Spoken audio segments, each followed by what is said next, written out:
Hello and Assalamu alaikum. Ultrascan Diagnostics here. This is the CBC tree of the patient which you had requested. The area of interest is the upper left second, the upper left canine, the upper left first molar, and the lower right first molar. These are all the area of interest for implant placement. This is the panoramic view. You can very clearly see that there's an edentulous area, BTS in the upper left six, and put an edentulous area in the lower right six as well.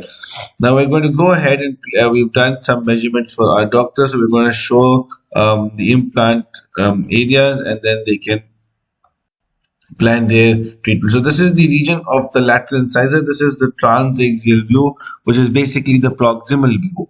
We've got 6.8 millimeters of ridge width with 14 millimeters of height, and the bone quality in this region is D2. We've got very good bone here. The second region is the area, the canine region. We've got a slightly thin knife edge, but if you go deeper by 2 millimeters, we've got 6 millimeters of ridge width with 13 millimeters of ridge height. Moving to the area of the molar, we've got BDRs present. Once the BDRs will be removed, we will have 12 millimeters of ridge width with less than 5 millimeters of height. So upper left molar will definitely need a sinus lift. This here is the maxillary sinus, which has no sinusitis. So a internal or a lateral window sinus lift procedure can definitely be performed in the upper left region.